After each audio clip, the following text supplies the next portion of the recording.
All right, welcome to a little bit of R&R with Russ and Rob. A little bit different than we'll be doing on Fridays with me and my dad. How you doing, Rob? We're good. We almost had a baby crisis, but we've averted it. I told him So he knew. He knew. Like it's just like you have something to do. So therefore, I gotta wake up. I gotta screw this up. he's always a 2.5, 3 hour napper, like consistently either 11 or 12 to 2 or 3. And he was like, "Hey, I want to be up," but he Well, and it, also go ahead. climbed on his little walker thing and stood on it and fell off, face planted. Like Ooh, he's okay. He's okay. I'd actually just taken it from him and disassembled it so he couldn't climb it. And then he was whining bad, so I put it back together quick. And not 2 minutes later, he fell off of it, and he's kids, just man. literally climbing everything. So Oh, I'm shocked. That never happened it's when ter you were a kid. it's ter Well, you were the climber, not me. Yeah, you climbed the side of a It restaurant. switched. It switched. That's true. Well, yeah, that I was like 6. That's true. All I of my wasn't climbing sub. ability is gone. It's all It gone. left it after 3 years old. Oh yeah. Well, then I learned I get stuff taken away. So climbing was associated with bad. So don't climb Bad, anything. bad. You lose your privileges. But this is gonna be a little bit different than the show I do on Fridays with my dad. Because what's kind of fun to give, and I'll let Rob kind of introduce himself a little bit, give a little bit of background. But Dad played, I never played, never coached. I'm coming in the back end, kind of diving into film, watching a lot of different people. But Rob has coached. Who'd you coach exactly? What was kind of your position on? So to say I coached is like a stretch. Man, I was a strength coach, and that's what I know. That's what I'm good at. But I technically coached running backs. Really, the thing with running backs, man, is you just gotta follow the block. It's hard when we can get into this stuff later, but yeah. when you don't do like power or counter, usually power or counter, there's a very distinct spot that you're supposed to go to, unless there's a cutback. Hmm. Whereas like stretch or outside zone, or depending on what you call it, or like tosses, then you're kind of looking for a set of creases, or like it just looks different. So um really it was just trying to I can't say I knew that much about running back. I never played as much about Well, but wide what's receiver. cool, and you really enjoyed this, was his good buddy was the offensive coordinator? He was the assistant. No, he was defensive Defense, coordinator, that's but right. he was also de facto offensive coordinator Hmm. because he just helped a ton with that. So Yeah, and that's what because kind our of head coach exposed you was to all offensive that. coordinator, and as a offensive coordinator, there's a lot to know, Right. and then as a head coach, there's a lot to do. And he had 3 kids at the time. Maybe I don't know if he already had. I don't think they had their youngest yet. Anyway, so But you've yeah, also but yeah. played high school basketball, and I'm going to brag a little bit. They went undefeated. They won the title, which is you. What's funny, Dad had mentioned even at the award ceremony, the thing you were sad about was there wasn't more games, which is it's that Well, actually, camaraderie there thing. wasn't more practice. I liked practice Oh, really? because, like, yeah, I didn't like games as much. Games made me nervous. Oh, fair. Um, Practice was like that's when you get better. Um, so I'm a huge proponent of practice. But Rob, Because we're just talking about practice. because I know because it now AI didn't need to practice That's true. because throughout the whole game he was doing everything. Whereas like kids try things in games that they've never tried in practice, Hmm. right? If you have a coach that allows you to try fadeaway jumpers or whatever, or different throws in practice with the purpose of you may be needing that in a game, Hmm. unless you are the top of the top, you almost never try those things in games, right? The Hmm. Even the things we think Josh Allen or Patrick Mahomes or LeBron or Hmm. any Steph Curry, no, they've shot those shots. They've thrown at that angle, fallen away, or they've done something similar to have that opportunity. So, and I wasn't good at basketball. I played. We had like, so we had the 4 starters ended up playing college or like walking on. Then we had another one. He was a freshman. He ended up playing for 2, maybe 3 years in college. I think he jacked his ankle up a couple times.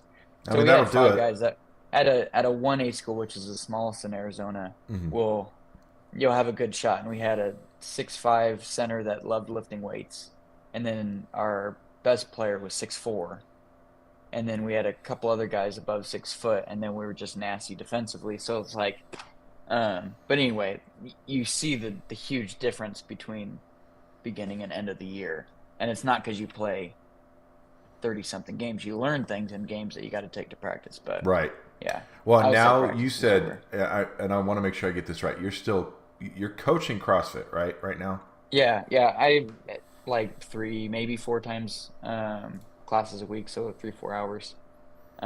But actually, I didn't actually play much in that championship game because they needed scoring, and I think Cass had like 12 points or something like that. I Mm-hmm. had 2. It was like a bad shot alley oop to me because they double everyone, not me.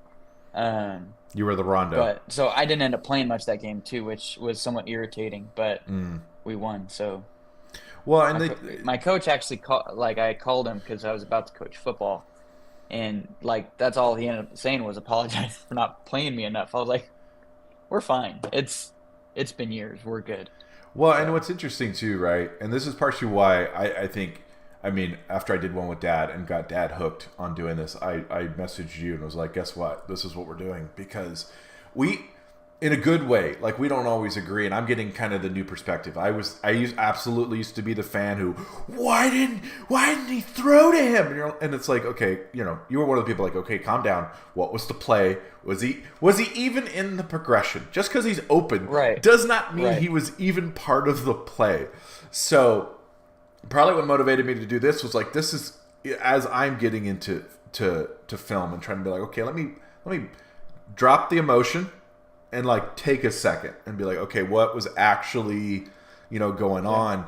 We can have these kind of really in depth. I mean, obviously, we're not going to go too in depth because there's a reason why shows, unfortunately, don't do that because that's a much smaller audience. Most people just want to hear the yelling, they want to hear the screaming, they want to hear the opinions. But you and I, we like to go ask the question like, well, okay, why did that happen? yeah, What was the goal of the play? And did a guy just make a great play? Because sometimes you could block a play perfectly, and the running back is Barry Sanders, and he just makes it look good. You know what I mean? Like yeah. that, you can't do anything about that. But partly my motivation to do this was you kind of bring a really cool perspective that I can be like, hey, what'd you think of the Saints running the victory formation and running a touchdown to give their guy the $1 million bonus? Did you see that? You're professional athletes. Stop them or not. I don't. That was Yeah, my I opinion. read a little bit of the thing. That coach, Arthur Smith, I believe his name was, he was upset he was going to lose his job, which he Yeah, did. Um, yeah. That and I that I mean, get that salt in when the they, wound. I get that, but yeah. Well, so they drafted Desmond Ritter, who we'll have to get into this at some point too. Is it the coach? Is it the quarterback? Is right. it the organization? Like, would Desmond Ritter, if he went X place with X person, would he be great? Or a la Alex Smith was bad for 6 years. Seventh year was the year that he had the whichever was it Greg Roman at the time? Oh, Because I know keep Kaepernick talking. Let had me look it Greg up. Roman. But anyway, he had the offensive coordinator for 2 years in a row. That second year, he was good, but they kept firing people over and over again. So at some point, turnover is a huge deal. It's when you look at the Steelers, for example, they've had Tomlin there. Now, Tomlin's probably a top 5 coach in the league, maybe top 3. Who really cares about the numbers at that point? He's one of the best.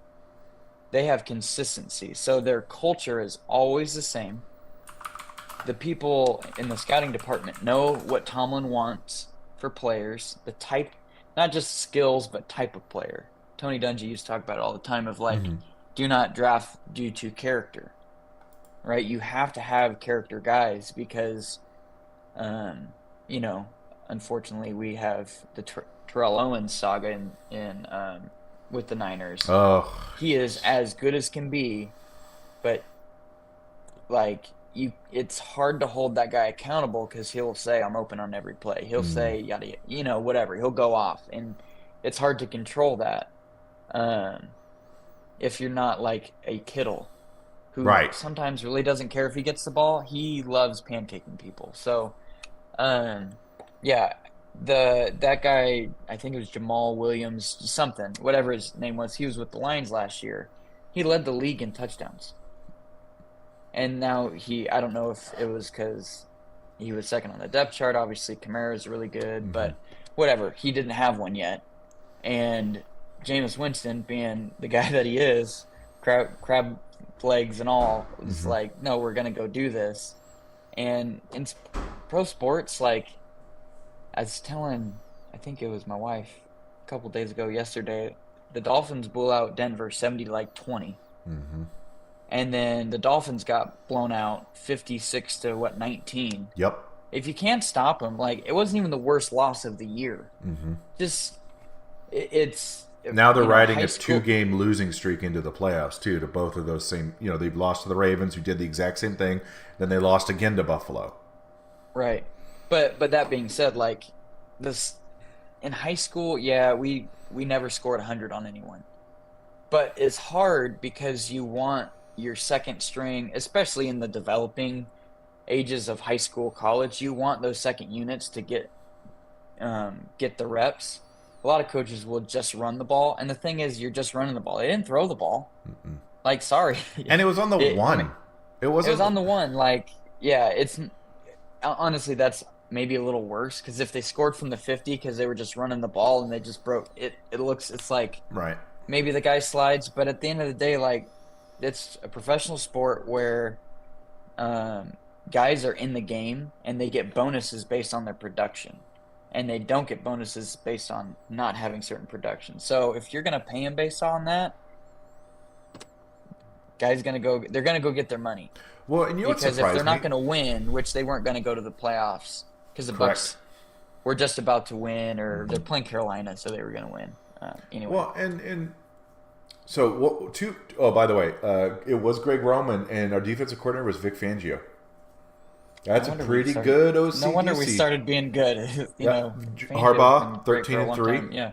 And Harbaugh, like we'll talk a little bit again about the championship game, because I like Harbaugh. It was a frustrating game because I'm a Pac-12 fan, like West Coast. But on the topic, Shannon Sharp had said he would have cut Jameis Winston. I think that's a terrible. If you want to really lose the team, cut Jameis Winston for that. That was a team first. Correct. He said, "Screw the Falcons. I don't care about them." Well, it's not Now like you're going to play him in the. they'll have to deal with it next year. But kind whatever. of. You know what I have not Whatever. heard? I have not heard a single Falcons player come out and be like, "I'm so mad." They're like, "We suck. Who cares?"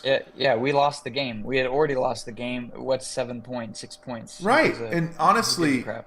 to me, I get it. People need something to talk about. I got it. We've kind of TMZ'd sports to now where everybody has to have a talking point. But if I'm Dennis Allen, I go, you know what? I kind of love. I'm not thrilled about it. I'll take the blame. Like that's on me. But I'm gonna be like, okay, James. Like we can't really do that. But hey, I totally get what you were going for. I love you looking out for your teammate.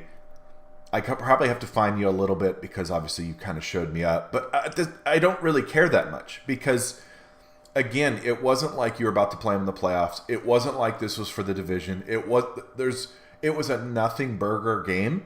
So I think Well, it's did like they it's not a finish big deal. before the Bucks? They know, might I- have finished I don't before the know. Bucks, but I mean, scoring that much, you're probably the clock's probably running a lot. Whereas 9-0, it's probably stopped all the time. Which 9-0, good lord. I mean, they had to win the game, but to have a chance. Mm-hmm. But it's a question of culture then, is Sure. really what it's after. Because if the backup quarterback, because he's backup, right? Yes. Because, yeah, Derek Carr. Right, Mm-hmm. right, right. If your backup quarterback is willing to do that and kind of subvert you, Mm-hmm. what does that say about you? But it's also for the sake of a teammate, which you want them to die for their teammates. Yeah, And that's that's why essentially what Jameis was doing. So I don't know. That's kind of why I'm not I really. don't know what I would do. I'm not really thinking much of it because it's a little bit different because to me it's Jameis Winston, where I have a very high opinion of him. I think he's a very high character guy. Mm-hmm. Now, will we get tons of, like, for instance, right now the Giants, Brian Dable, a ton of reports are coming about him screaming at defensive guys, which again, well, and reporters do this, and I get it, it's your job, but they wouldn't be doing this if they were winning. They do it when the ship's sinking, and Right. we know this. There are certain reporters that are essentially work for the team, where they're putting this out because they want to fire him. So this is the kind of, hey, we're gonna clear the way because we want to fire him. None of this would have come out otherwise. But we'll see in Other the next. teams better hope they fire him so they can go hire him. Yeah, but we'll see in the next couple weeks. Okay, is there actually any fallout from this? What I hate is we take one moment and we make this huge declaration about a coach when it's like, but you're not in the locker room. You don't know how the players feel about him. There is a great video that I did save that we'll get to at some point of the head coach. And actually, you know what? Let's try this. So we're going to go to and then we're going to try to make this work. Rob, I put the link to the live stream in our notes. You're going to have to watch either we can watch it on stream, but if it's too quiet, I can just send you the link on Twitter. I don't go on Twitter. No, that's fine. You don't need to have a Twitter account to watch the video. What is happening? Oh. So do me a favor. I put the link to the live stream. Try going to that, and let me know when you see there we are. a video. All right, I am there. I muted it, so it's not. Probably subscribe to our own channel, huh? Whatever. It's all good. This is just my excuse to bug you and Dad, really. Okay. I don't. This is the only annoyance for me is I don't know and I need to figure this out, how long it takes for videos to show on stream versus, because in Streamlabs, obviously I see it right away. But do you see? I should have told you. Yeah, it's up. Perfect. Now, but let me know how, because a little behind the scenes for people, the all 0 people watching. I might be like 5 seconds behind because I coughed and. But I'm going to be working on sound. We're going to have a new background. There's going to be I'm going to have a cool little ticker bar. So as we're talking about stuff, it kind of keeps people updated. But I'm going to hit play. Why is this so quiet? Hey man, every place you play to make. You know that? Let's go. Dragon Slayer. Woo! There he is, man. Let's get it. Let's get it. Bojack, let's go, man. Every place you play now. Smitty, let's go, man. Every place you play now. Sandman, you got it now. Let's get it. Let's get it. Let's go, Hitman. You got it, man. Let's go, Predator. Let's go, man. Let's get it. Let's go, Beast. Let's get it, man. Let's go, man. Hey, Dino Dex, let's go, man. Yeah, I don't hear it, but I'm glad there's caption. I mean, they've played better the second half of the year, but I don't know that he's a good coach. Well, I have to ask. So we're going to go back to here, and I'll get the audio. I don't know why. So what's weird is it's even a little quiet for me, and I'm wondering, and again, to give people a peek behind the curtain as we figure this thing out, is I'm wondering is because it's trying to keep you louder, it's quieting the desktop audio, so that way we can still hear you. That's my only guess. I'll do some Googling. But I showed it to Dad, and he had the same reaction I had of I wonder, Rob, who's played for a coach, like, what is there enough there to get an idea of how the players think of that coach, or is it kind of like, well, that's pretty normal? Well, some obviously they talk about some coaches being player coaches, right? They're us being Harbaugh people. He would, slam and do all the stuff with Alex Smith and Kaepernick and like. There's a lot to say about a coach who isn't just confident, but puts confidence in their players in the sense of not just boosting their confidence, but telling them that he's confident in them. Right? That's a huge deal. because that's cool if he's confident in his coaching abilities, but how do you make your guys both confident in themselves and knowing that you're confident in them? And I think that's one of the huge separators. And on top of that, to again reference Harbaugh again, because I had just watched the Joel Klatt thing. In 2020, they were 2-4, and we're looking horrible. And he had brought a guy in. I don't remember his name. Go watch Joel Klatt. It was like 37 minutes, so you'll see it. It's good. And it was talking about he brought a guy in that was going to help him with locker room and connection with players, which is odd because he's good with pros. It seemed maybe not as good with college-age guys. And he was saying how much he loved the way they practiced. Like the way the player, not just a singular practice, but the way they practiced. And the coach told him, tell him that. Tell him you love him and tell him you love the way they practice. And so kind of ever since then, the whole locker room's changed. And so, again, I don't know Eberflus or whatever. I assume he might actually get fired. He's not been fired yet, so maybe he won't. He survived Black Monday.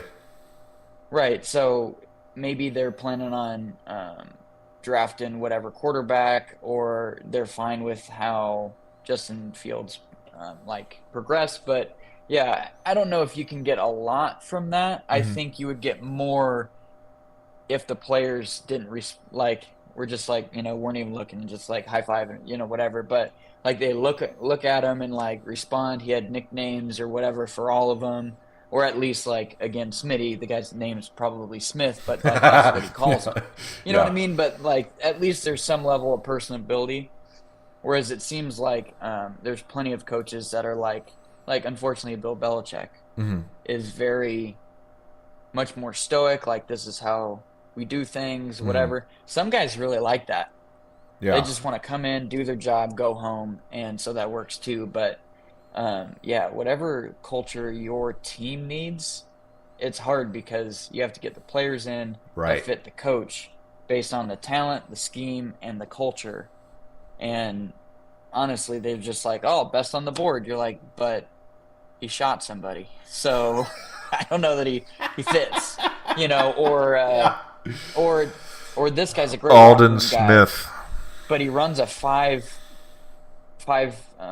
second 40 as a wideout. Yep. And you're like, and he's not quick and he's small. Okay, so he's just us. It's like, cool. Yeah, we'd be great locker room guys, but you need some combo of both. Yeah, you need high talent for guys to look to, but then most of those guys, maybe not all of them, have to have some level of high character. And not even when I say character, they can certainly try and get away with holding in a game. I'm not saying that. Yeah. You're in professional sports, but guys that will do whatever it takes. Yeah. Right. There's a book called Captain's Class. It's really good, and it goes through a ton of different captains, and like this tier 1 or A list of captains. Bill Russell being one of the top. Or in that list, and they didn't win before he got there, and they didn't win after he left, and that's kind of how it works, right? And there's some soccer guys in there, there's some rugby guys, and it's the person who will do whatever it takes as a captain, and those are the guys that you need, right? It doesn't matter that they're paid $1 billion; they're gonna do all the things that's required of them. It's interesting you say that too, because two things. One, I remember someone was pointing out when Brady was even with the Bucks, he was furious after a practice because he hated how they practiced, and that's Brady. Actually, I don't remember if at the time they'd won that 7th one, but he was probably not. Probably not. He was so mad, and people are like, "It's like the second, third practice." Why are you? Well, because that's the standard. But an interesting quote from, I think it was, I saw, because I'm only on Twitter for sports, because it's a hellscape. I want to talk with people who know what they're talking about. It's X now, Russ. I'm never going to call it that. It's the stupidest name. It's Twitter. And I tweet. I don't throw out X's. Yeah. Anyway. But there's a great, if you were on X, There's one called Honest NFL and does these incredible. I'm learning a ton from him, breakdowns of exactly why the Eagles fell apart, like really good in depth. Not like one of our favorite analysts who goes, "Well, the Niners are a paint by numbers offense." Okay, well, what does that actually mean? If you actually ask some of these analysts the follow-up question, they wouldn't have an answer because they're just throwing out cliches. But Edelman had a great quote saying, "We worked for Bill, we played for Tom." And I know people probably run with that. I don't think that was even meant as a slight against Bill, but that's what Tom did for your team. You played for Tom. Tom was instilling in you that, hey, if he has the ball, we have a chance, and that great leadership, which his interviews, by the way, are really fun. He's actually kind of like Kobe. Now that he's done, he's just kind of like, "Hey, Lamar, what's up, man? How's it going, dude?" You know? But I love that quote. Yeah. There's another thing that I saw with Ryan Clark, who's really good. He used to play for the Steelers and used to play for Nick Saban. And Nick Saban one day was just blasting him, mother effing this and all this and whatnot. And one day after practice, he went to him and was like, "Coach, why? Like, I'm doing everything you ask. I got the grades. I'm working hard and doing extra work, yada, yada, yada, doing what kind of a captain would do." And whether he was covering his butt or not, I assume as Nick Saban, he wasn't, right? Mm-hmm. In the sense of like just having a bad day. But he was like, "Ryan, I am talking through you to other players because you can take it and those other players can't. But they're the ones who need to hear it. So if I say it to you, I'm actually saying it to them and they will get it. If I say it to them, I'll lose them." And some people in the comments were like, whatever. But screw comments, man. Ryan was like, "Coach, that's all you had to say was first day of practice. That's all you had to tell me, and you cuss at me all you want," because he knew he was doing what he needed to do. I love Ryan Clark. He is he's one of the. Sorry, I cut you off. Let me say this real quick. And we'll go back. He's one of those guys where you enjoy listening to him because it is so well thought out. It's like there is a lot of thought behind every one of his words. He's such a high caliber analyst. I love his stuff. Yeah, it's rare for someone to go from sports to that and speak so well. Mm-hmm. Like his tone of voice is really good, but then his actual commentary, obviously being an NFL athlete and knowing all that stuff is going to be good. But the way he presents it is awesome too. I don't know that I had much after that, but it went along with like the culture and what you're talking about. Yeah.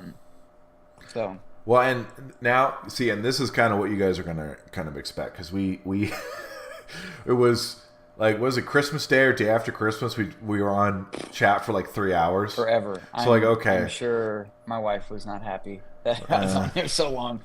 It is what it is. We realized we have this gap and we're okay at my dad and I do Marco Polo and we're better about it.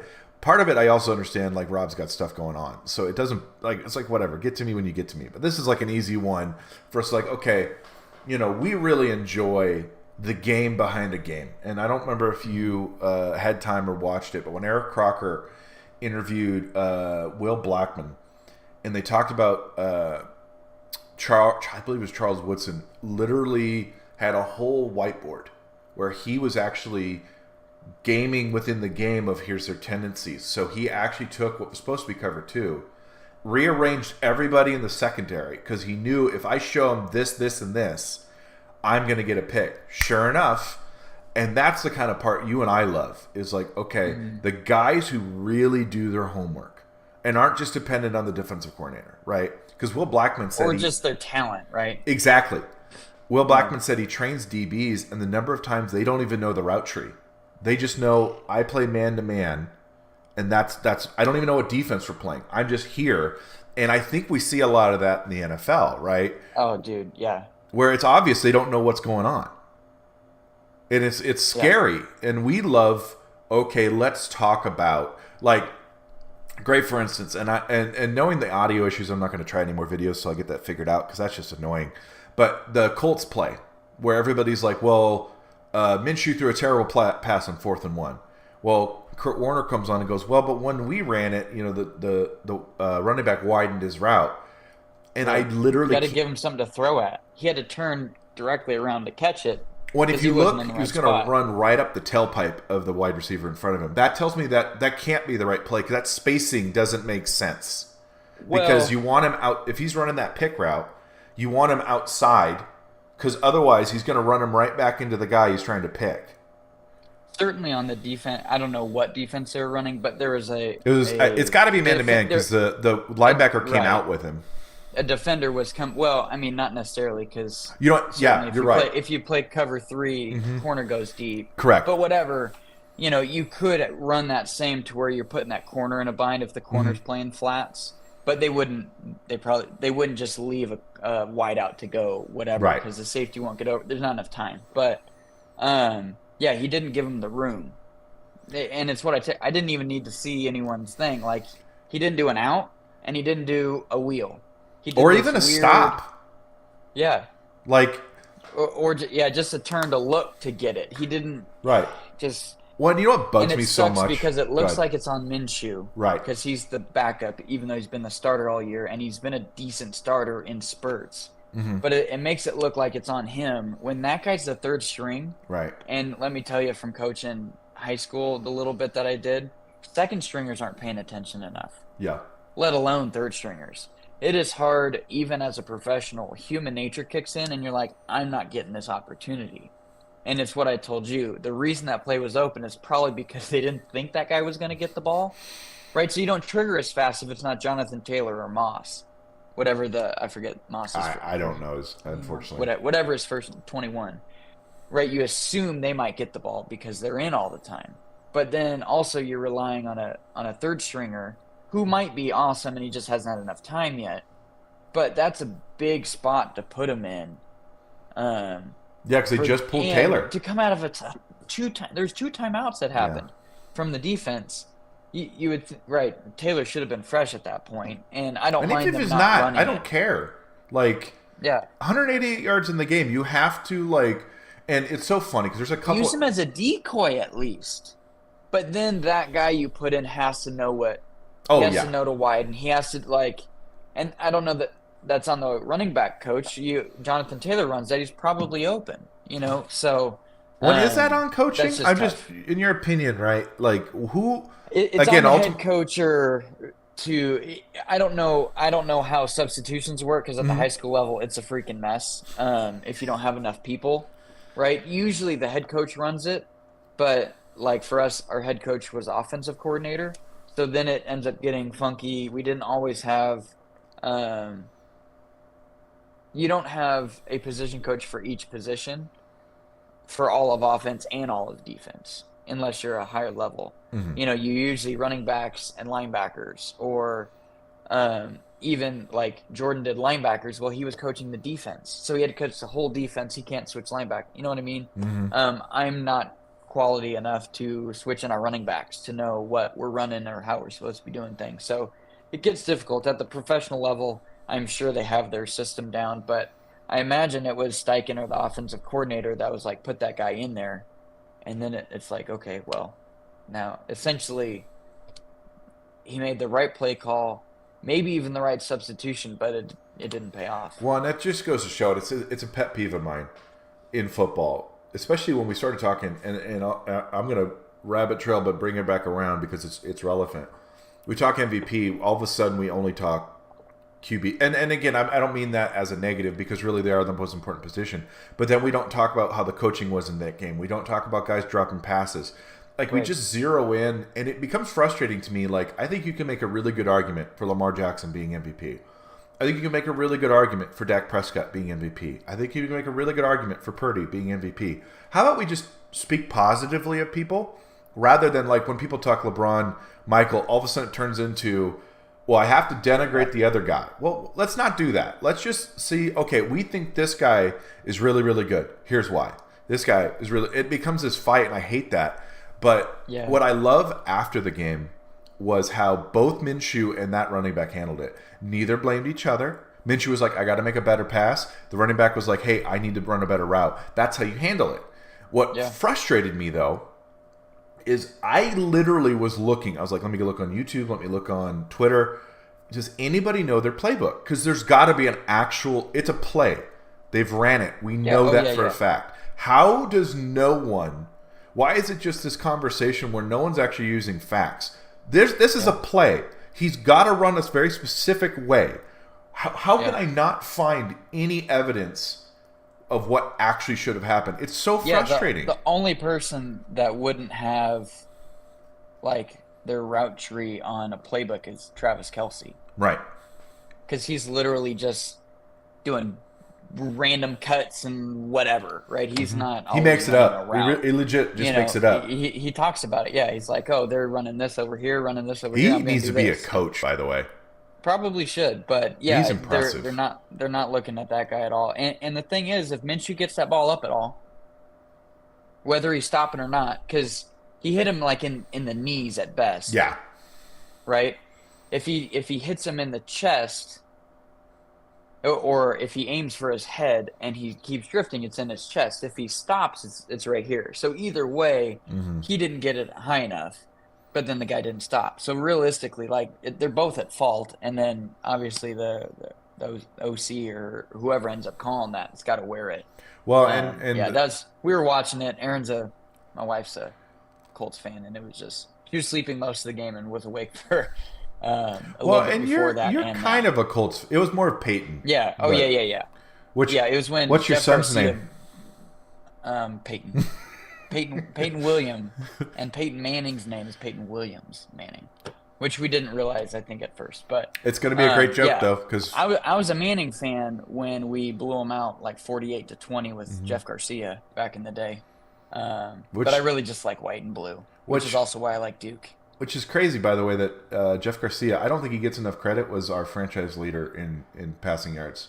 I think he gets a lot of crap, but he actually was pretty darn good. He also had T.O. entering his prime and Jerry at the tail end. So, he... No, that helps, 100%. And they might have had Stokes at the time. Yeah, they were actually relatively loaded. Streets, too, I think? Yeah, I was watching an old video. I think he was around that time. But so to your point, though, by the way, of third stringer, when Cowboys played the Seahawks, there's this. I shouldn't say hilarious. I'm a Niner fan. I like watching Seahawks lose. I didn't love watching Cowboys win, but I like watching Seahawks lose. Their first two running backs had gone out. They had a third stringer. His whole job, and I don't know why you gave this poor guy this assignment. His job was to essentially fake block Micah Parsons and then leak out. Not only does he not fake block, he stands there, gets caught up in the wash, and then is way late getting out. And it's another one of those instances of it's because he's the third stringer. It is what it is. In the game against Cleveland Browns, when Debo goes down, Ronnie Bell and Trent Williams run into each other. So as soon as your starters go out, no matter how much Ronnie Bell's been preparing, it's not the same. It just isn't. Right. So partly what cued me in that I think it was obvious that it wasn't a great throw by Minshew, first of all, to your point. It was low. But as soon as I went, well, he's not rushing it. He's clearly throwing to a spot. Regardless, there's clearly some kind of miscommunication. There has to be because of how intentional that throw was. But everybody's like, well, Minshew sucks, so that's the end of the conversation. Like, guys, we're smarter than this.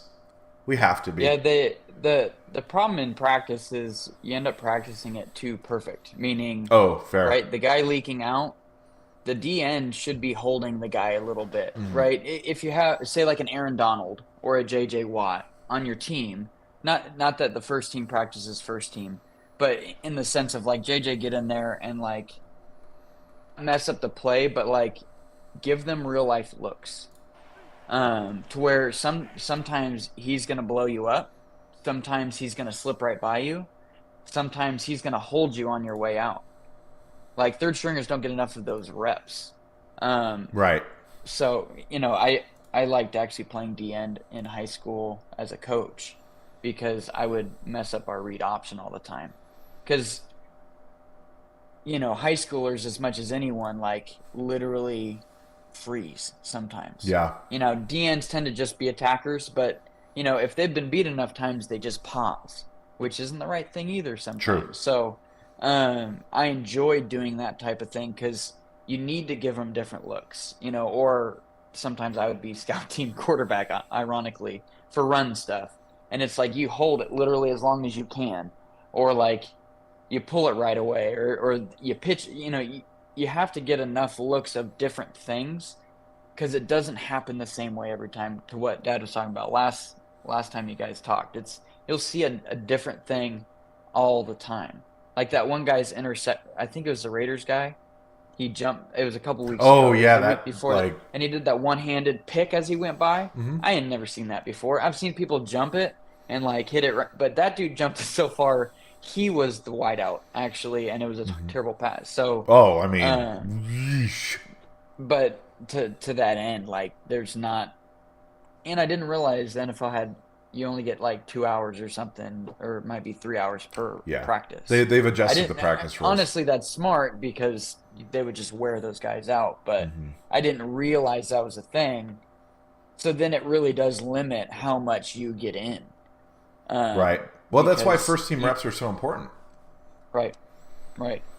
And, again, I would like to circle back to the cornerback thing because ironically, not people who aren't like D1 guys as freshmen, like high school freshmen, that it's like, okay, you're D1. Like I can just tell you're going to guard everyone. It's going to be locked down, and that's what every defensive coordinator is going to be like. All right, you be Revis, and that's how we're going to run it. Because no one's getting by this 6 foot 180 freshman that runs faster than everybody already. But it's interesting to look at scouting and how some of those things don't come up, just some of that intelligence. Because again, we're like, oh, look at all these tools this guy has.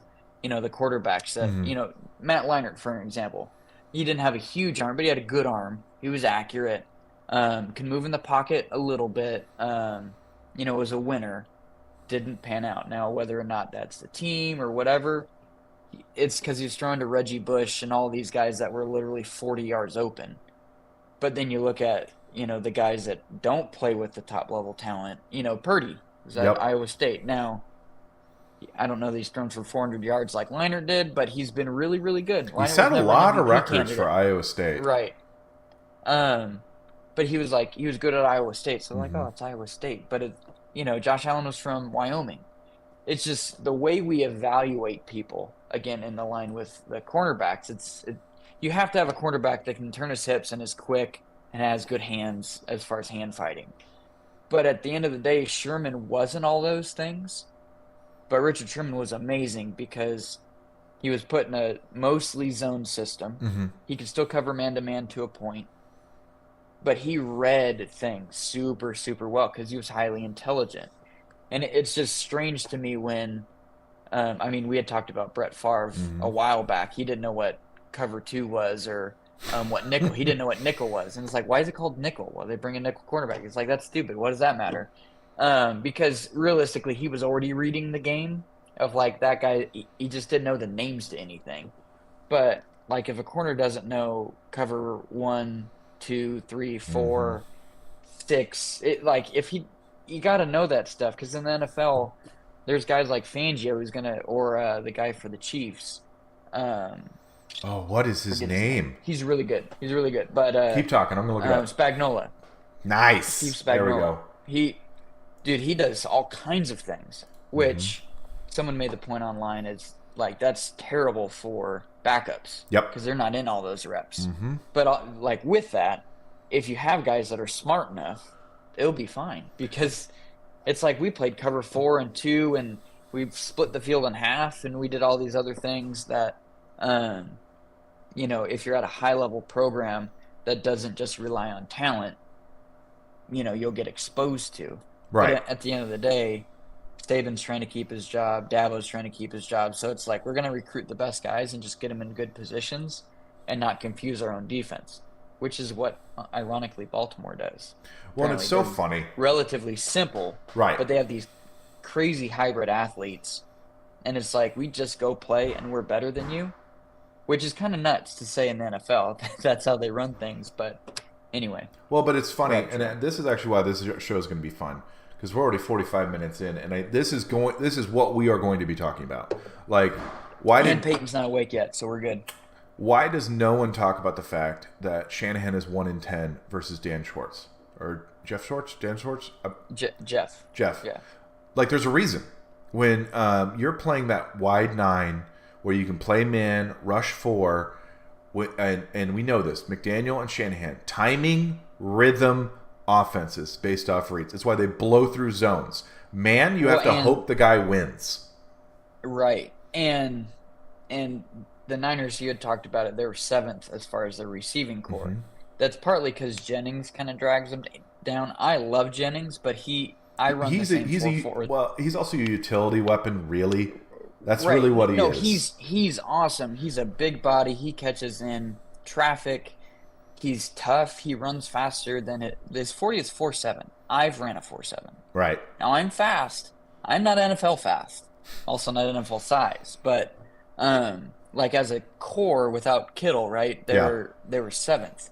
Debo is awesome, but I don't know that I'm like, he's going to win off the line. I think Ayuk is that guy, but he's maybe top 10 in the league for a wideout.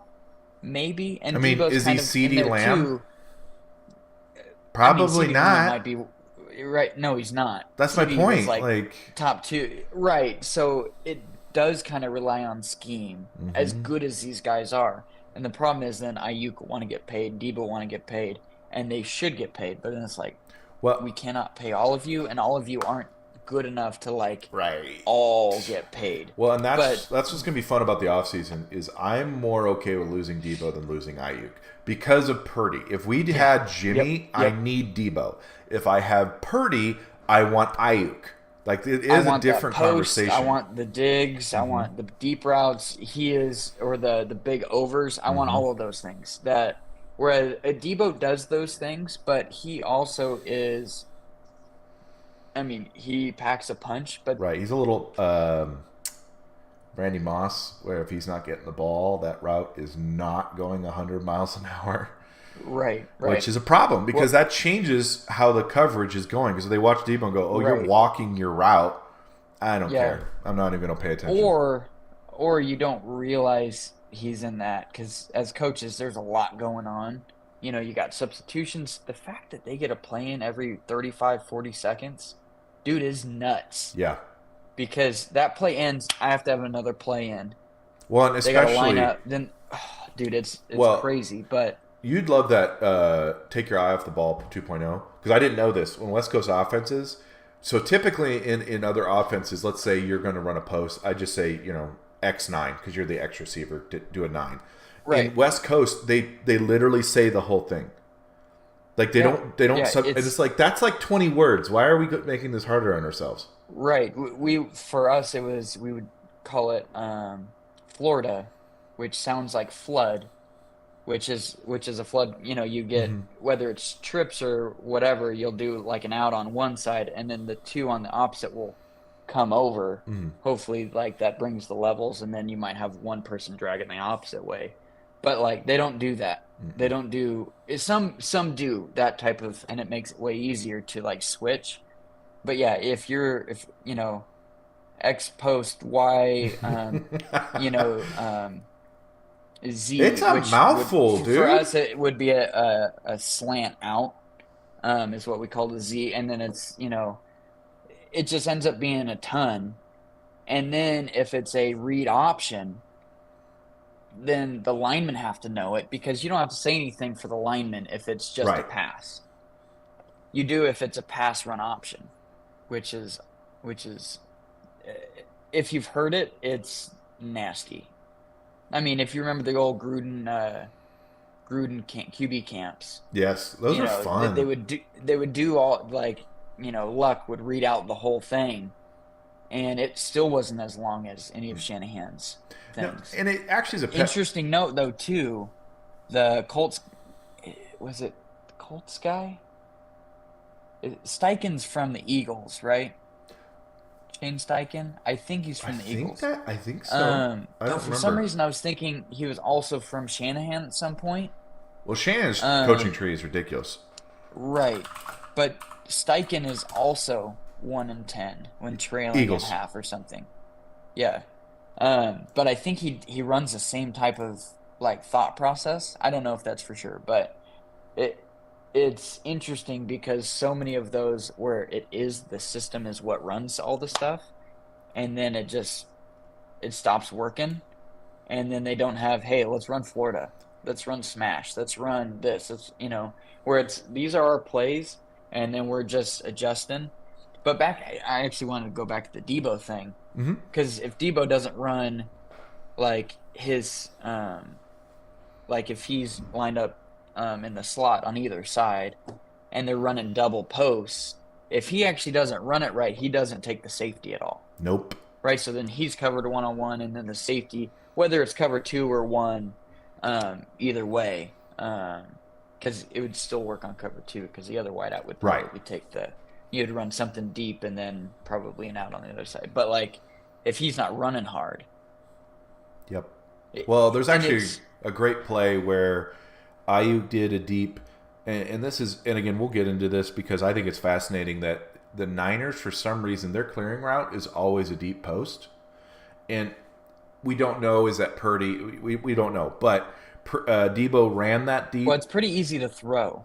That's why I'm surprised. Because you can throw it away from, you can either throw it too far or away from the safety. So well, it it's ends up open being a safer. lot, but it's always our clearing route. I don't know why that is. It's a weird Shanahan thing.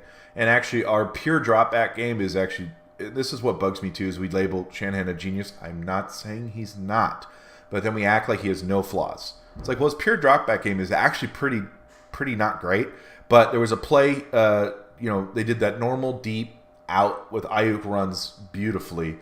Debo was supposed to be the clearing route. Well, he slowed down and let the cornerback sit actually hit Ayuk right away instead of being 5 or 10 yards with Debo still running.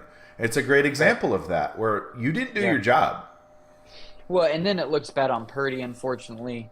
And look, I think Purdy's been awesome this year, but I'm not necessarily on the Purdy for MVP. He's been so good. It's just hard for me to wrap my head around. Mm-hmm. He is the most valuable player on the team because if you don't have a good quarterback, like we know what Sam Darnold is. We saw Yep. whatever our guy that stepped in last year against the Eagles, number 15. What? Not 15. Jennings is 15. But the quarterback that he threw and just got plastered. Josh Johnson. Josh Johnson, who's been on 14 teams. I knew there was alliteration there. I just couldn't remember if it was W or Josh Johnson, right? We saw how good we were there. We saw how good we were for the moment that McCaffrey is. But that's not really an argument for Purdy being MVP either, right? It's like, of course, you need your starting quarterback, duh. But Niners are a weird situation to evaluate, to be honest. Right, because I think if you look at Purdy, and Kittle is top 2 or 3, he's certainly top 5 tight end, right? If you put blocking in there as well. Ayuk's probably a top 10 receiver. Debo, specifically in the slot game, is probably top 10 too. McCaffrey's considered the best running back right now. But obviously we saw that with Garoppolo. They did pretty well. They actually did once they got McCaffrey. But I think it's just the system with pieces that aren't the best pieces in the world, but they're not also Nick Mullins, who almost threw for 400 yards, ironically. I think that coach is awesome in Minnesota. But he doesn't get enough credit. It's the collection of the parts. Yes. And that shouldn't take away that Purdy's awesome. I just don't think it makes him MVP. I think it's just fair. Them as a unit is awesome. Well, right? And it's why if you take away Debo, they're not as good, or Williams, they're not as good. If you put Darnold in there, I think you would do all right. It's a good system. I think yes, a little bit more paint by numbers. Then they wouldn't take a huge and real quick back. When you say paint by numbers, what do you mean? Because there is an element to that offense. It's the easy throws, right? We're doing quick hitches, we're doing some slants, we're doing some screens.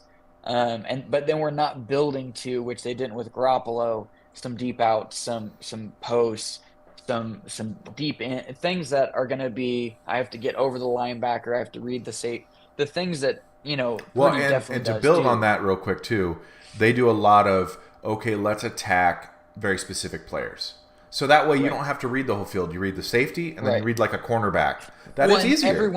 everyone does that, Sure. right? It's why we get mad, or you used to get really mad. It's like, Yes. man, why didn't they throw it here? It's like, well, they were just going to look left. Correct. Everyone was running outs.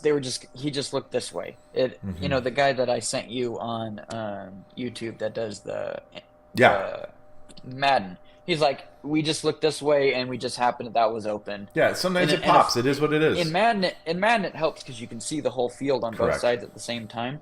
But in real life, obviously, you can't. You're literally Well, that's why that try and look all over. that Madden where you had to be the quarterback was so good because Yeah. it was like, no, that's actually what they see, dude. You don't actually see literally everything what they see in Yeah. 3 So, seconds. If we're looking, at MVP, Lamar's gonna get it. Let's be honest. I'm But fine with that. think- I actually don't- really like I don't Lamar. think any quarterback should win it this year. I agree with that too. I don't think anyone should. It's hard to quantify defenders, but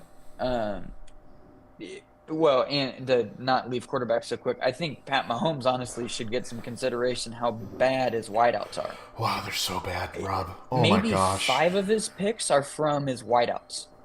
Yeah. Like 5. I think Yeah. he would be like They 30 lead the league touchdowns, in 9 drops. picks. It's horrible, Yeah, right? they're They're terrible. awful. His 2 tackles that they signed for lots of money, awful. Like, I don't think he should win, but if we were just going to give it to a quarterback, I'd be like, have you watched any of their games? That dude is running around for his life, and they won 10 games or 11 games this The year. tough part, It's and stupid. I agree with you. I think you said Or it. 10 games, whatever Let's it is. make a quarterback award, name it after some old QB. Right. But Name what it after Manning. He had 5 MVPs or something like yeah, that. that works. Name it I after like Manning. that. No one Yeah. would complain. Everybody likes Manning. Even Yeah. people who played Yeah. against him like him. But Yeah. what sucks is, and I get it, it's all narrative, but like if you actually look at Josh Allen, and listen, he's Favre. I know he has bad picks. I'm not saying he doesn't. But if they don't have Josh Allen, they're terrible. Like he's the only reason they do anything. But this year, he's lost them 3 to 4 games for sure. Yes and no. Because they lost against the Patriots because he threw like 2 or 3 picks in the first half, kept him in the game. The Patriots are awful. True. They should not. Their defense is good, but that's all Belichick has at made, this point. Is defense. He's made several other like interceptions or fumbles in Mm-hmm. really key spots. And I do struggle. Again, I watch Nick Wright probably too much politically. Definitely don't agree with him on most things. But some sports stuff, it's hard for me to give Josh. I watch Josh Allen. I'm like, yes, I see Favre. But Favre won a couple MVPs. Sure. And I think he won 1 or 2 of the. I think he won the second one while he was going to the Super Bowl that year. Mm-hmm. And Josh just hasn't quite. I know it's a regular season award, but I would have to look at Favre's numbers, and it's skewed because it was 20 years ago at this point. More than 20 years. Golly, it's 30 years. Almost 30. 25 years ago. What his picks look like. Mm-hmm. But Favre didn't have nearly as many. Like, it really is a Josh Allen roller coaster. Oh, yeah. No. One game, he'll be a 158 yeah. passer rating, and then the next game, he's a 60. And so, like, Favre had those, but literally, I think Nick had it at some point. This year's been a little weird, but it was literally every other game. It looked like this. Oh, And, like, no, I just agree. I don't think your MVP can be that. He plays like an MVP. We get wowed by, to me, he's a little bit like Russell Westbrook in the sense that you're like, oh my gosh. Yes. He has far more impact than Russell Westbrook does, I think. But his numbers show it, and you watch him, you're amazed. But then you're like, how did they only win so many games? They did win this year, but but also let's be fair. In the last let's be couple fair. Games. They lost on a 12 men on the field penalty. Against the Eagles, they literally dropped a touchdown. And we can talk about, did he throw the wrong route? Did the wide receiver run the wrong route? So there are also a couple. Go ahead. He threw it in the wrong spot.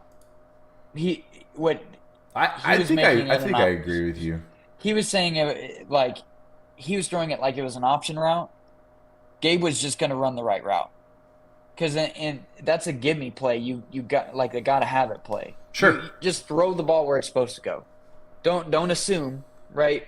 He's not your number one receiver. Where you've talked a ton of times like Diggs. If you're just keep going, you're open. Just keep going. Mm-hmm.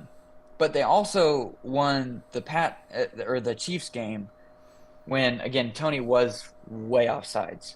But I was actually going to point this out. I forget which game I was watching. It was I think last week, not this last weekend, the weekend before.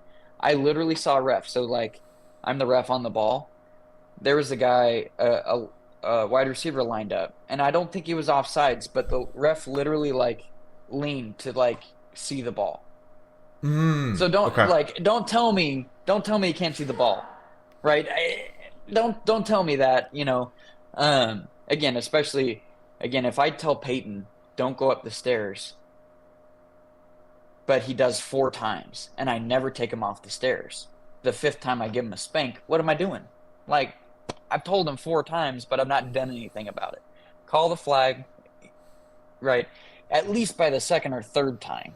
Yeah. By the 5th time, like that's my issue with any of those plays. Sure. At the end of the day, it just doesn't make sense to me. I have to ask because and this is what I love because I'm big on also just like hey like. Kind of like the Colts thing. Just take responsibility. You were offsides. I agree with you. Oh, yeah. But don't make excuses because that lets it linger. But so Eagles, Chiefs. I told Dad my only frustration was they called the holding on and I get the guy said yes I was holding. That was the only time all game they called it. And that's my same frustration. Is I guarantee earlier in the game when they tackled Kelsey on the crossing route that was holding. So, and all I don't even care. Like, I agree it was a penalty. You should call it. I want to be able to interview the refs and be like, okay, but why here and not here? Because now, even as a player, you're trying to be like, okay, but what do we do? What are we doing? When should I be held accountable? It's hard because it's magnified in those moments. Oh, agreed. It's completely agreed. I also to align it with that MVP discussion. I hate the MVP discussion because it's. Rodgers, again, this is Nick Wright, not his point, but Pat Mahomes lost the MVP because Rodgers had this amazing last 3 games. And those last 3 games do matter because it's like, that's do or die. Mm-hmm. But at the end of the day, if you score 7 points in a basketball game in the first quarter, like, yeah, of course you have to score 40 in the 4th. That's like you played horrible. It's our Jimmy G. arsonist argument.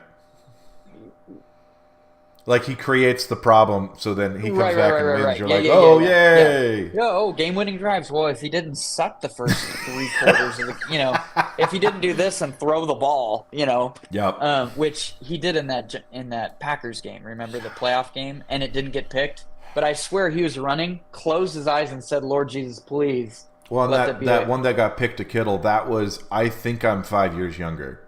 Because he doesn't have the legs, he doesn't have the arm.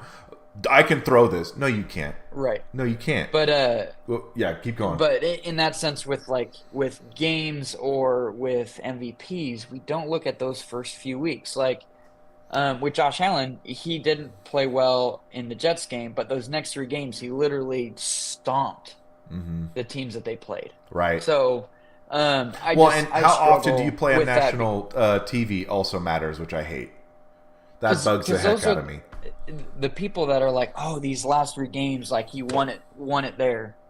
And it's like, Lamar, yeah, he had 5 touchdowns against whoever, but he was horrible for like this 3-week stretch over here. Yep. And it just, he had a 3-week stretch at the end of the year. So if Josh Allen was in that conversation, he had 2 really stinker games. Absolutely. In this last game, his numbers look good, but he really didn't play that well. He made the count when it mattered. Quick, it's the same people that fail the first couple tests of the semester, and they're like, "What can I do to get an A?" It's like, well, that ship sailed when you didn't study for the first quarter. No, I agree. It's all narrative, so it's very frustrating. But real quick, so. Favre, and this is also tells me I didn't get to watch because this was 95, 96, 97. It's like, okay, I was 5, 6, 7. I obviously was like barely watching football. some of the older quarterbacks that kind of Joe had gotten hurt. I don't know if he had retired by then. I don't know if Aikman had retired by then. Elway takes off a little bit. But let's hear these stats, which is nuts to me. 30 in 95. 570 attempts, first of all. That's just, woof. 63%, 4,400 yards, 38 touchdowns, 13 picks. Which, damn. Pretty good for Favre. That's good now. 96, 543 attempts, 59%. He hovers around 60% completion. Yeah. But it's a crap ton of attempts, whatever. He makes some rough throws like Kobe. Kobe's shooting percentage is going to be lower. Right. And I'll just say for 96 and 97, the stats are really, really similar. About 3,900 yards, 39 touchdowns, 13 picks, 35 touchdowns, 16 picks. So when I went to look at Josh Allen, and I didn't realize this. This is his worst year, easily. He has 29 touchdowns, 18 picks. But last year, 4,200 yards, 560 attempts, 63 completion percentage, 35 touchdowns, 14 picks. I do think there is an element that it is overblown with Josh Allen. I agree he makes some dumb decisions. I'm not saying he doesn't. But I think part of this is, okay, what were you expecting when you want him to throw the ball like this year, 580 times? Like, you are going to slowly increase your chances that something's going to go south with a guy like Josh Allen. Well, sure. I don't know how much you've watched him. He tends to. I haven't watched enough film. That's on me. He tends to try to make the hard throw. Yes, is part of the issue. The other thing is his stats are comparable to 25 years ago. True. If you look at Pat Mahomes' stats from last year, Pat Mahomes was like 5,000 yards, 40 touchdowns, and like 9 picks. No, I agree. That was a ridiculous year. And Allen fumbles the ball. That's also true. More as well. So, and you would add his rushing, but he's got like 15 rushing touchdowns. I think not to the level of Rodgers of never throwing a pick and not taking chances, but I think that's why Pat Mahomes is top 5 already. Oh yeah, is he takes chances, but it's always calculated chances, right? It hasn't been as much this year. He's thrown. I mean, again, I get it. I think it's amplified because of the pressure on him and his lack of weapons. But there have been a couple, and I get there a couple. But there have been a couple where I'm like, dude, what was that? The Raiders one was real bad, but they are few. I don't want to overanalyze it. They are fewer, and he's for still sure. thrown less picks than Allen this year. Yes. And his guys have so many drops, and he doesn't have he has Kelsey, but he doesn't have a Stephon Diggs. Well, and I have to ask this question. He doesn't have that guy. Because obviously we kind of just made the same mistake we kind of make fun of people for, is we only talk to QBs. And again, I have not watched enough film because I know Mahomes is going to be up there. Absolutely. He's incredible. When he won his MVP season, it was 54% yak yards. So I get it. Like, your weapons also do a difference. But if we were to look at the coaching staff, right, and say, okay, who would I rather have? And I'm not saying, I don't know what the gap is. Would I rather have Andy Reid, or would I rather have, you had to fire your offensive coach halfway through the season, which I think should factor in. And partly now you have it. Allen's fault, though, too. Well, but remember, too, at that point, and someone made the really good point, Allen never ends the game with the ball in his hands, even after he just led a scoring drive. They could not stop anybody. This defensive head coach was allowing 30 points a game. So that's also where it's like, okay, there's some context here, but I agree with you. He also is a little bit of an arsonist. But, you know, to the point we had with Jimmy G, how much, obviously, Shanahan made Jimmy G. How much should we, and this is a better way to say it, how much should we factor in Andy Reid and the coaching staff for the Bills in the responsibility portion? Because at some point, someone on the Bills got to go, Josh, I love you, buddy. But obviously we don't do it with Debo. We don't tell Debo, hey, you have to run routes because of the other part he does. So is there some blame on the coaching staff of like, listen, stop making this harder? McDermott said it at halftime of like because he threw it not in the end zone. Mm-hmm.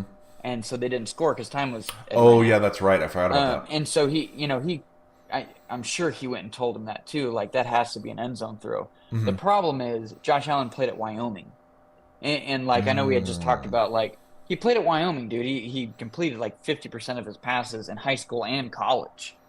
He didn't get a offer to Wyoming until like late or whatever. So like, and everybody said he was a project. Make the lead, right? And so it certainly is a sense of right. Pat has Andy Reid, but he lost Eric Bieniemy, who was really the coordinator. True. And now they have Matt Nagy, who the Bears would shoot if they saw him. Yeah, and that was a conversation we wanted to have, is how good is Nagy? Right, and so that might just be a teaser for later. But yeah, it is tough because, if you're really good, you overcome that stuff. Allen's actually played worse with this new offensive coordinator, which is ironic. Mm-hmm. He first things first, I put up some of the stats that he is not playing better. It's just they're actually running the ball more and taking the ball out of his hands more, but his interception rate is still the same. He just doesn't make great decisions. He makes the big plays, which is wow, which means they can beat anyone, but it means they can lose to the Patriots and the Jets, which... Well, Jets... Jets is a tough one for me because of how good their defense is. Right, but when you're an Allen-type guy, that defense isn't... They don't have anyone on their team that can chase him around. True. Right? As good as their defense, Sauce Gardner and the other guy, I guess, is real good. I just don't know his name. The corner. Stephon Diggs is still one of the best receivers in the league. Oh, no, 100%. Like, 100%. Well, but it was just him throwing the ball to them. I mean, when they lost to the Jets, he threw for 275 yards, three touchdowns, and one pick. I think he fumbled too, though. Let me look. But you're right. They never show picks. He puts up big stats because that's what he does. But it's like when the turnovers happen and where. Against the Dolphins, he threw two picks in the end zone. Right? So I don't think it's just look at his stats because his stats are awesome. But if you watch him play, you both wow and you're both like, oh God. And I looked at the wrong game because was that the second game? The first game of the year. Yeah, 1 touchdown, 3 picks. And actually, this is a great argument to me, actually, why Purdy's so hard to evaluate. And it's a little bit like Brady. Remember, and I was one of them. I was like, well, let's see what he does without Belichick. And you're like, oh, no, he's actually that good. Because it was actually that good, yeah. Because it was never... Think of a wow throw. It was basically the year with Randy Moss. Brady was the definition of like... how come we can't get him off the field? He threw it 6 yards. What the hell? People overrate 6 yards. They do. I did it. Pass or run, right? They underrate the 3-yard run. Yep. Right? 2nd and 7 is not bad because guess what? You get 4 yards. You can get 4 yards from another run. Mm-hmm. Or 3. Right now, your 3rd and 4s. The whole playbook is almost open. Maybe not as many runs, but. You can run anything. There's plenty of easy routes to get 4 yards in the NFL. It's the problem with Shanahan and some of these other guys is they forget some of the old school. They do run the ball, McDaniels and Shanahan, but running the ball for 3 yards is a win, right? You don't have to average 5 every 100%. Time. Because the way you average 5 yards a game carry, 3 yards, 10 yards. Yep. 1, 2, 6. Right. Like you just have to stay on it because then everything keeps working. It's why some of those old coordinators you watch and you're like, this is so dumb, but like they break one. Then that the fake starts working. Well, that's why Gore was such a cheat code. Every time. Dude, he was 3 yards for sure, 4 yards for sure. He averaged for his entire career 4 yards. 2nd and 6 is actually, and I know this sounds stupid, but this is what. And again, I'm going to buy it for you. This take your eye off the ball has been blowing my mind. Like, I didn't know teams go into games with 35 plays. That's it. I was like, that's it? Well, it's because they'll run. Honestly, it makes sense. You only have 80 plays probably in the game anyway. Right. And you can double one up, or probably a few of them up 3 times. And so it makes perfect sense why... When we kind of talk about it, because they'll say, like, we have X number of plays for, like we said, 3rd and 5. So if you're constantly in 3rd and 10, You don't have 35 third and 10 plays.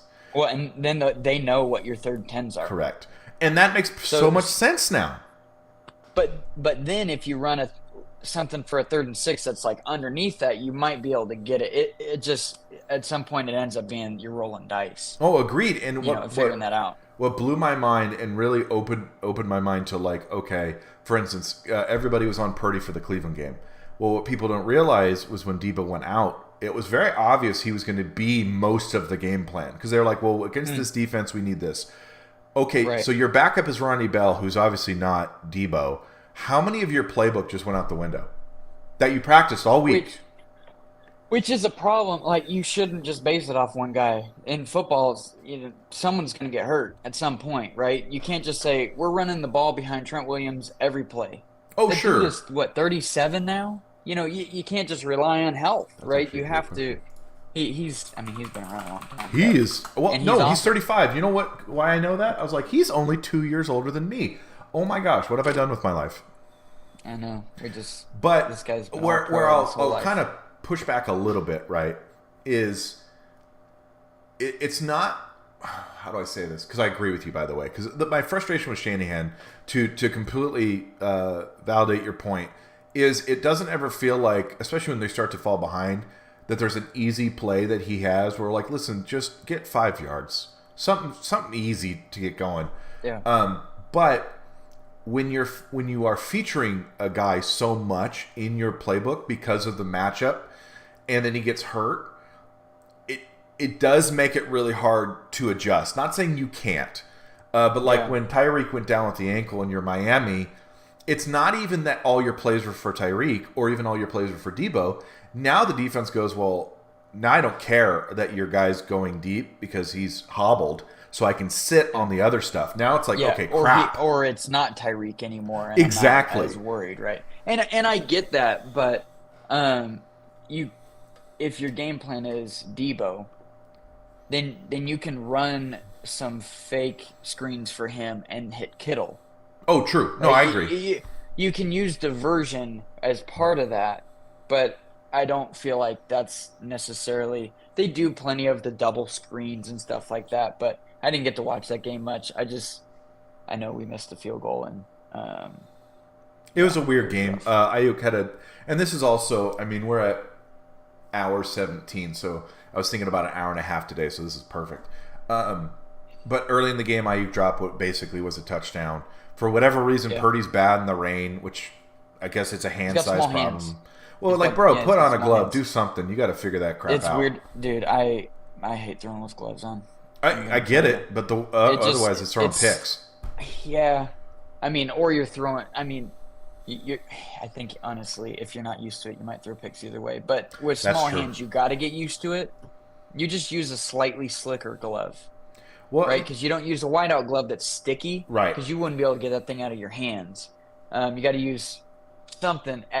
You can leave the other one bare. You can leave the other one bare if you like the feeling, because at least then it's just on the throw. But yeah, I hate throwing in gloves too. But and again, I don't want to harp on Shanahan, because listen, he is a very good coach.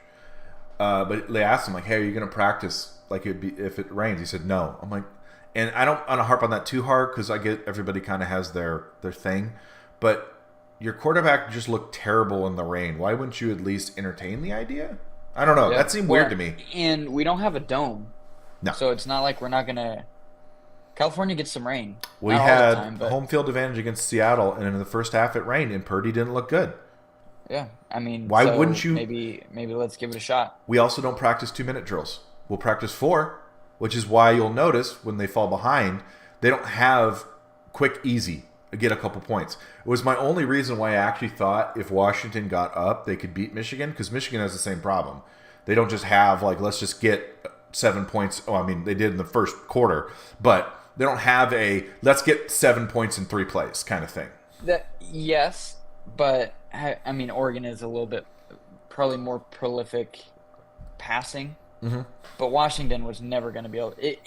Washington had to score on like every possession to probably to make Michigan do that. because Michigan probably wasn't going to come too much off of their game plan, Right? Because their game plan is limit possessions. 100%.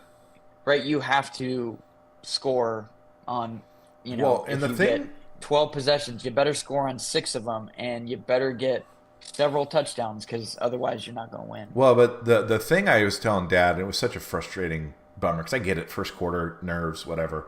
But the defense actually, because the first 2 touchdowns were 50-yard runs. Like I didn't get to see a red zone offense.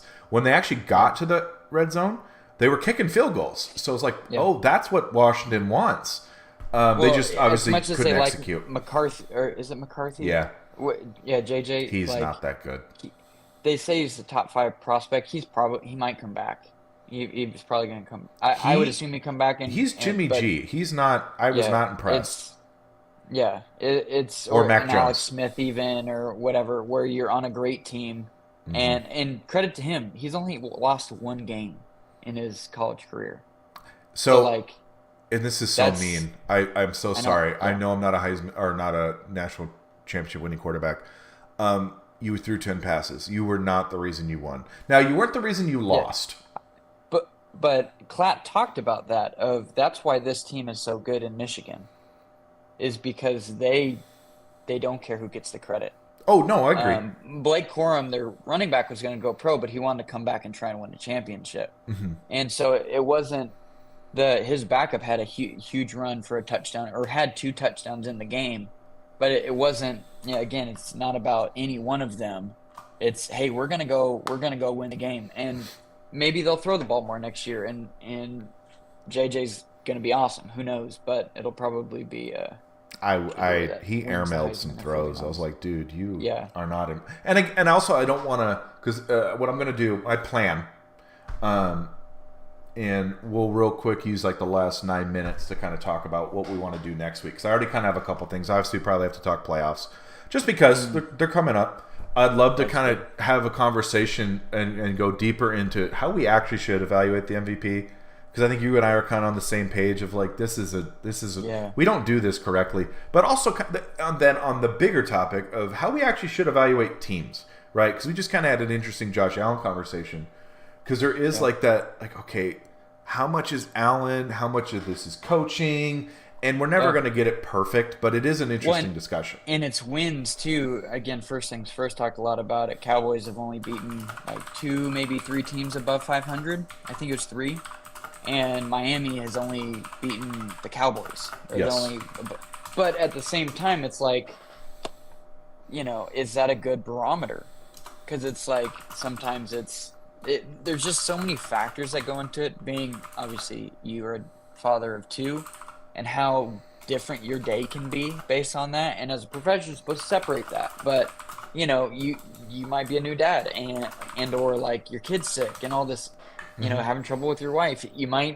There might be so many things that come into play where it's like, maybe that's why Josh Allen isn't playing as well. Because there's something, external going on. And so now it'd be a wild coincidence that you would lose 5 games against winning teams, and that's every time your kid's sick or whatever. But there's something that after you lose a few, maybe you're 1-3. Yeah, like, man, can we win against good teams? And you lose 4 or 5. Well, because look at the Eagles. I definitely think that's a good topic. Yeah, the Eagles are a mess. And they're going in. It's the same real big question I have for Miami. You're going in on a losing streak. You're going in with 0 confidence. You don't think you can beat these teams. I'm sorry, I get you're professional athletes, but in the back of your head, you're like, we can't beat the freaking Giants. We can't beat these teams with Miami that we have to play.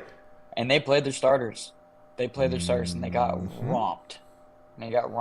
But at the end of the day, man, that they have the pieces there to be a good team. So, they do. Well, now Jalen Hurts broke his finger. Yeah. Do you see that photo? Honestly, they should have just freaking ran the ball the whole time anyway. Yeah. Just go Marcus Mariota, read option. Read option with just RPO all day. See if you can figure it out. I'm actually going to make that. I don't put much faith in them. Niners are, I would say, going to the Super Bowl because they've beaten everyone. This has to be the year. They've beaten everyone but the Lions because they didn't play the Lions. They've beaten the Bucks pretty well. Handily. Handily. they beat the Cowboys by a ton, spanked them real bad, and then they destroyed Philly. They would have beaten the Rams both times, Correct. but they didn't play any of their guys, and they who's the other one? Green Packers. Bay. They didn't play Green Bay. Packers, like Love looks But, good. Love looks real we'll- good. I think we'll crush them though. So. Oh, I do too, but well, and that's just it But too, though, I thought right? it was going to be Seattle. And we beat them twice too. Well, and I'm going to put Playoffs. rest versus rust because it's such an interesting conversation, right? You know, and I don't want to get into it now, but you know, what's fun for me too, and I don't know if you've ever had to deal with this, but it is that question as a player, right? Would you rather have the bye week? Or would you rather play? And I think it depends on the player, depends on the age of the team. We look good off buys, so that makes me a little more confident. But it is an interesting question. So that'll probably have be some next guys week. that need to be healthy. McCaffrey Yes. and Trent. And I think it's Yes. very, very team dependent. And Very Juwan team was still in dependent. concussion protocol. We need him back. Yeah, and timing, Mm-hmm. timing of the year and whatever. Obviously, by going Yeah. into the playoffs is nice, but in the sense, middle of the season too. Well, and we So, have a quarterback coming off of a very devastating elbow injury. I want him to have rest to let that Yeah, elbow heal. he might have some whip next game if his getting some time off that elbow. 'Cause Yep. essentially, he probably won't throw for at least a few days Right. on the bye week, and then you still have your days off where I'm sure he's resting, recovering, probably strengthening it, but giving it time too. Yeah. He might just be throwing darts.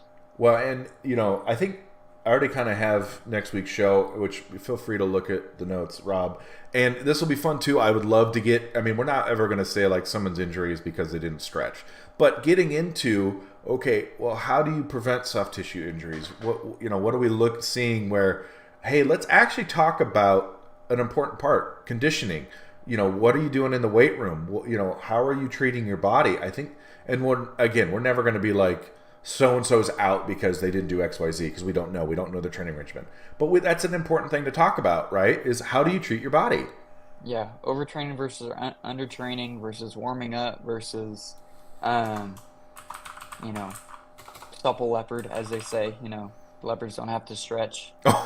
I've never heard that before. Anyway, it's a book on some of that stuff, but yeah, it's very player dependent. Some people don't Yes. want days off. Some people do. On what they've been taught. Maybe they've never been taught, or they got taught the wrong thing, or There's any of the those case things. of some people like feeling a little bit sore, a little bit, and then they got to work themselves out of it. Some Mm-hmm. people want to be fresh. My legs feel dead. We squatted yesterday. I would not want to do things that involved sprinting, squatting today. What? I'll still do stuff, but Another interesting one is because, and I'll bring this up partially. We have like 3 minutes, so I don't want to overdo this. But Hargrave actually talked about the difference between Eagles and Niners practices, and I don't want to say one's right or wrong, but that is a topic of okay, like you said, how you practice is how you play. So I think us like, hey, what would if we were coaching a team? And I want to get involved in flag football and normal football just because I love football. And I think I'd enjoy teaching people. But I also want to learn myself so I can teach them correctly. I don't want to be one of those people who's like, I know everything. No, I know very little. So teach me so I can teach them.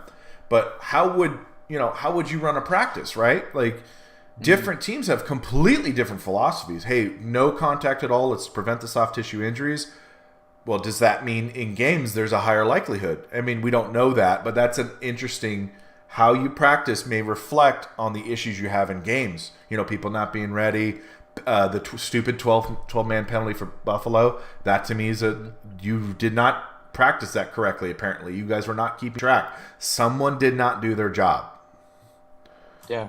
Well, and that's I don't know if they had any injuries that game, but that ends up being I'm almost certain that's on the special teams guy. Right.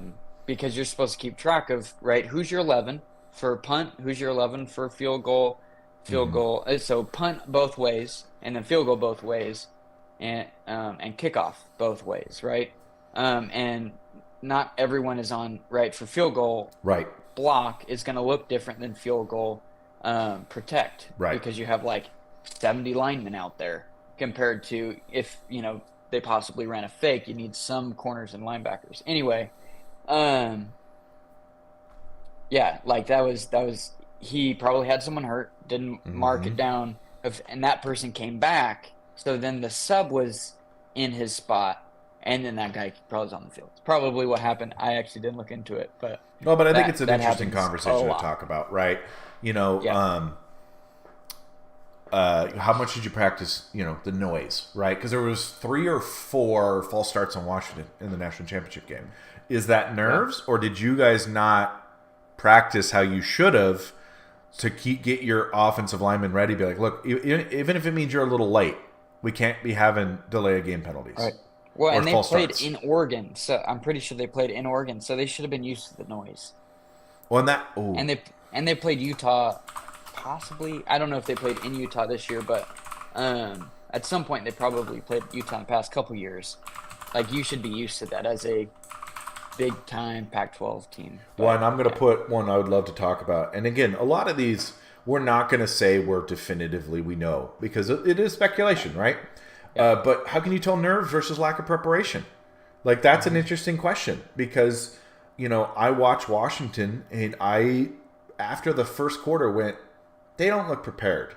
Because these are really, I put dumb mistakes on preparation more than nerves, because after you get out of the first quarter, and I could be wrong, and this is just my opinion, I could be totally off base, you should have settled in enough that you're kind of like in your groove. Now, the fact they were down so much could have made it worse and extended those nerves. Oh, yeah. But I would hope, especially at a halftime, you've settled enough that you're in your game plan. But I don't know. Maybe being behind screwed all that up. I don't know. And I'm just throwing it out there as a discussion. I mean, I had watched them play Oregon, and it was a battle. So I don't think it was. The coach is supposedly really awesome too. I think like him a lot. They probably got out talented, and the matchup was not good for them. I don't know. Watching that game, I mean, defense. Let me put it this way: they have to work on their gap integrity. Because there was a lot of over pursuit, a lot of people out of position, guessing. I'm sure their D tackles were getting pushed around too. So yes, I'm sure. Their defense wasn't. The reason they were there was Penix. Correct. And the reason that they struggled was Penix and their O-line was not good. One for most of the game, because I only know this because I watched it. So it's most of the game he had a pretty clean pocket. There was only one time and his own guy stepped on him, but it was still a fine pocket. He just threw a really stupid interception. I don't care he got stepped on. It was a lazy throw to the outside. The guy was never open. It was just a bad throw.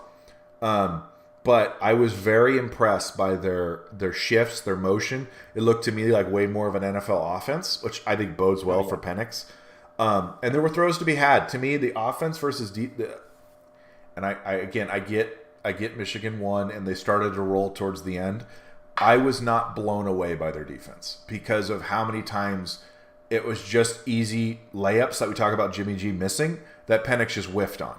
So it wasn't like, they just locked them down. Like when Oregon went and tried to play Alabama and were just not ready for their size. It wasn't like that. It was much more Washington. You probably had 4 or 5 chances, and you squandered them. And then Michigan just said, listen, we're just going to play mistake-free. We're going to make you drive down the field and continue to execute. And you couldn't do it. So guess what? We win. It's just that simple.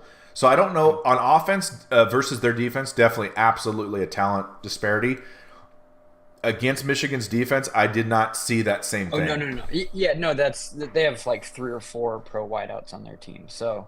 And their really line was rated. I don't know enough about Washington, so yeah, that's just from what I'm told. I don't know if they're first-round draft picks, but they're NFL wide receivers from what I have heard. So. And what we'll do too, and this will just because obviously neither of us are draft junkies. I barely pay attention to the draft, but it'll be kind of fun just to do. Obviously, like next week, we probably should talk a little bit about the coaches who got fired and kind of what we would do for Harbaugh. I'm already going to kind of talk with Dad about it, so I don't want to harp on it too much because then we're just repeating ourselves. But I think what will be fun just from us with lack of knowledge is kind of going, okay, so-and-so says, like, for instance, McCarthy's a top 5 prospect. And I'll try to watch film. JT always does the breakdowns. Well, the fifth best quarterback. Not Yes. just- not Yes. like- Sorry. Yeah. Yeah. That's what I meant. I meant like the fifth best QB. And I was like, okay, so I know Caleb, I know Penix, but I don't know any others. So it'll be kind of Bo Nix is fun. in there. Drake May. Yeah, we're not like, because Eric Crocker does a great job. He does a ton of scouting stuff. That's kind of what he does. We're not draft junkies, but we'll talk about it. We'll kind of go, okay, let's kind of see if we were these teams, what we would do. Even if we know we're going to be wrong, even if we know it's not even going to be accurate, it's just kind of like, if I was Chicago, do you keep Fields? Do you not keep Fields? It's just an interesting discussion. But I think next week will be playoffs. I'd love to dive more into MVP because I think I'm with you. I don't like how we evaluate MVP. It's very frustrating. Yeah. It's not a full season award, really. It's not. Your point about last 3 wins is very true. I'd love to talk about QB wins because that's what Jimmy got all his pub on. I was like, he's not winning games. He's just not losing them. Yep. And an interesting one to kind of look at is how much, because I know college, they use obviously strength of schedule wins to kind of start determining, and also are you undefeated. But I'd love to kind of look at, as teams go into the playoffs, how much who you've played recently or in the whole season kind of starts to, what do they call that? Almost predict how you're going to do in the playoffs. I think that's kind of a fun discussion. I'm going to take off for now how we evaluate people coming out of the draft because I think we have playoffs. I don't want to talk about that right now. I would love to kind of evaluate some coaches and say, okay, what was their game plan? Like, what do we think they were trying to do? And then I think because of specifically, like, we're both Niners fans. You were a Rams fan, but it's partially Kurt Warner. I don't want to put words in your mouth. Marshall Faulk. That guy was. I just loved watching him.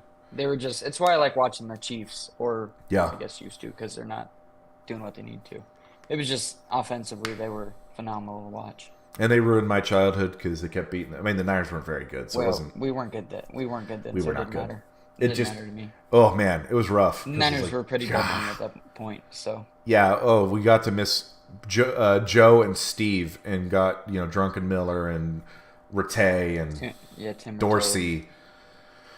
But I think a good one is we got to talk Russ versus Russ. Obviously, Niners I think are very easy. They need the rest. But if a situation was different, when would we want to say, like when the Giants were, I think, 8-8 and went on to win a Super Bowl? Like that was probably a team who didn't want a rest bye week. They probably wanted to let's just get us right back out there so we keep our focus. So I think that'll kind of be a fun discussion. And then you feel free to add to this.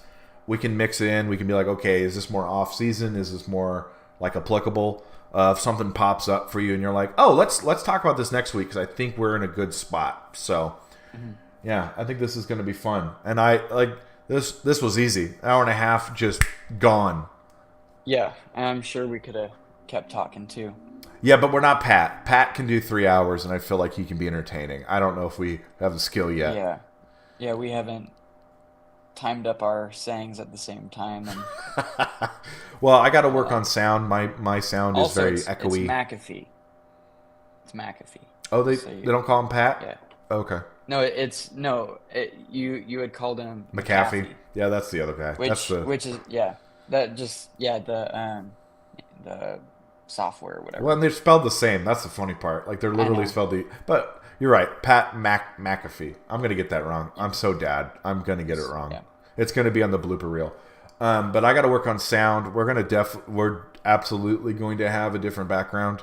Dad and I looked at one that looks Dolphin-ish, like Miami Dolphins colors-ish, but I think it's different enough. Actually, I wonder if there's a way for me to send it to you as well to look at, just to get your opinion. But we're going to be adding like a ticker bar, like I said, so when we're talking about something, I can be like, okay, here's what I wanted to do PTI, where they have the little thing on the side, but that, one, does not work with the software, and two, would be far too complicated. We don't stay on topic enough anyway. Well, I think we did a pretty good... The whole point of today was the least organized, to be like, let's give everybody a feel. Let's feel through what... I feel good about it. What? I feel good about it then. Yeah, that was the goal. It was to be like, okay, let's allow things to flow naturally. To be like, okay, what pops up for us that we're like, oh, this this is really interesting because then I can kind of, like I did, plan next week, plan off-season topics based on what we're enjoying talking about because that's all I care about. Obviously, we talked national championship because it just happened. But if it was two teams we didn't care about, I would have mentioned it and moved on. But we happen to like the teams. So we're going to talk about things we enjoy and that we think will be entertaining. And if we just copy everybody else's format, they'll just go watch them. Why would they come see us if we have nothing new to add? Well, it doesn't matter. Everybody knows I'm talking about Pat McAfee. Did I do it? Was that right? No, I think I mispronounced McAfee. He's way more entertaining than us. Let's just be honest. The dude is incredible when it comes to entertainment. So I know I can't match him. I don't think Rob thinks he's going to be able to match him. So that's not what we're going for. We're going to go for this gets our attention and we feel like we can talk about. And even if we're giving opinions, we can give at least an intelligent enough and be honest and say, hey, this is just my opinion. I'm not an expert. That's what we're going to be mainly talking about. So, with that being said, like I said, I'm going to work on sound. I want to be able to show videos because I think there's some fun things to react on. I'd love at some point to even put up plays where we can kind of draw and be like, I wonder what they're trying here. Because I think those are fun. Plenty of people do that very well, so I'm not going to make that the whole show. Like, just go watch JT, go watch Johnny Dell. There's like 4 other quarterbacks that do it. So let's not reinvent the wheel. But I have some other things I need to do to make sure this goes well. Like we're going to have a thumbnail. We're going to have a logo, which, Rob, you need to get back to me on your colors. Obviously, we got to do tags and some good video descriptions. So we'll keep improving this. I got some, obviously, homework to do on my end. But, yeah, I think it's not bad for a first episode. We went just about as long as me and Dad did. But part of that was 10 minutes of me trying to get his camera to work. I think we did a little better today. So, yep, with that, normally on the other show we do a quote. I was trying to think of what we could do. We'll come up with something. The outros will come. I'm not stressing too much right now about formatting because every pilot, like you watch any pilot of any episode, any podcast, and you're like, that's nothing like the show ended up being.